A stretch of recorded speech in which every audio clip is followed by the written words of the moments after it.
میرے پیارے اور محترم ناظرین، جیسے ہی ماہ ربیع الاول آنے والا ہوتا ہے یا پھر آ چکا ہوتا ہے تو عوام میں مختلف قسم کے سوالات جو ہیں وہ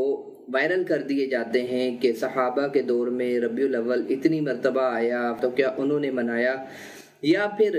یہ بات کی جاتی ہے کہ کیا نبی کریم صلی اللہ علیہ وسلم کے دور میں نبی کریم صلی اللہ علیہ وسلم نے خود اپنی آمد کا جشن منایا، یا پھر اس طرح کا بھی سوال کیا جاتا ہے کیا ربیع الاول منانا نیکی ہے، تو کیا یہ نیکی کا کام نبی کریم صلی اللہ علیہ وسلم کو معلوم نہیں تھا؟ تو ان سے یہ سوال کیے جائے کہ حضرت عمر رضی اللہ تعالیٰ عنہ کے دور خلافت میں حضرت سیدنا صدیق اکبر رضی اللہ تعالیٰ عنہ کا دن 10 مرتبہ آیا تقریباً، تو کیا کسی حدیث میں ہے کہ حضرت عمر رضی اللہ تعالیٰ عنہ نے صدیق اکبر کا دن منایا ہو؟ آج سیرت صدیق اکبر کے نام سے کانفرنس جو ہے وہ ان کا انعقاد کیا جاتا ہے، اعتراض کرنے والے خود یہ دن مناتے ہیں، مختلف سیرت کانفرنس اور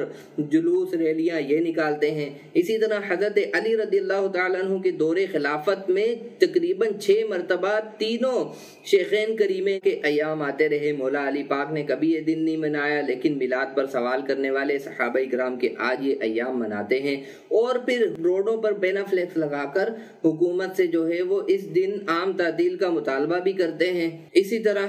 درس نظامی یہ صحابہ کرام کے دور میں تو نہیں ہوتا تھا، آج جگہ جگہ دارالعلوم اور بڑے بڑے جامعہ کھول رکھے ہیں، تو کیا یہ صحابہ کرام نے دارالعلوم کھولے تھے، درس نظامی کیا تھا؟ یقیناً درس نظامی کرنا ثواب کا نیکی کا کام ہے، لیکن صحابہ کرام نے نہیں کیا تو یہ تو نہیں کہہ سکتے کہ بھائی یہ کرنا جو ہے وہ بدعت ہے، بلکہ یہ بدعت حسنہ ہے۔ صحابہ کرام کے دور میں اگر یہ معاملات نہیں تھے، آج اس انداز میں تعلیم دی جا رہی ہے تو یہ اچھی بدعت ہے۔ اسی طرح پھر جب وہ طالب علم فارغ ہوتا ہے، تعلیم مکمل کر کے عالم بنتا ہے، درس نظامی کر لیتا ہے، تو پھر اس کی دستار بندی کی جاتی ہے۔ اسی طرح جو ہے وہ ختم بخاری کی محفلیں رکھی جاتی ہیں، ختم بخاری کے جلسے رکھے جاتے ہیں، تو کیا صحابہ کرام نے ختم بخاری کیا تھا؟ بالکل بھی نہیں کیا تھا، بلکہ بخاری شریف تو ان کے دور میں تھی ہی نہیں۔ تو آج سبھی ختم بخاری کرتے ہیں، اس کو سنتے بھی ہیں، اس کو سناتے بھی ہیں۔ اسی طرح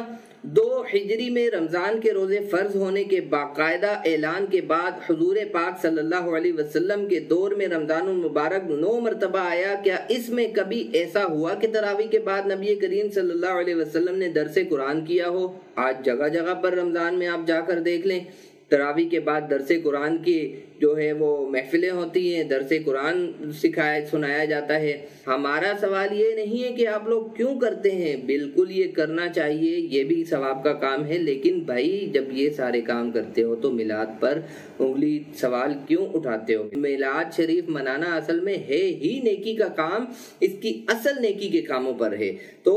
اس سے پتہ چلتا ہے کہ میلاد منانا چاہیے، اس سے ایک نہیں نہ جانے بندہ کتنے نیکی کے کام کرتا ہے۔ ہاں یہی نہیں صرف، بلکہ میلاد شریف کے اختتام پر لنگر شریف بھی ہوتا ہے، لوگوں کو کھانا بھی کھلایا جاتا ہے، تو کھانا کھلانا بھی ثواب کا کام ہے، بالکل یہ ثواب کا کام ہے۔ اس کے حوالے سے بھی بہت ساری فضیلتیں ملتی ہیں۔ تو میلاد کے حوالے سے یہ سوال اٹھانا کہ کون سے صحابی نے منایا یا نبی کے دور میں ہوا یا نہیں ہوا، جبکہ میں نے یہ پوری تفصیل آپ کو بیان کی کہ یہ بالکل نیکی کا کام ہے۔ آقا کریم صلی اللہ علیہ وسلم کے معجزات سنانا نیکی کا کام ہے، آقا کی نعت پڑھنا نیکی کا کام ہے، تلاوت قرآن پاک پڑھنا نیکی کا کام ہے، لنگر کھلانا نیکی کا کام ہے، تو میلاد منانا بھی نیکی کا کام ہے، جائز ہے، ثواب ہے، کہیں منع نہیں ہے۔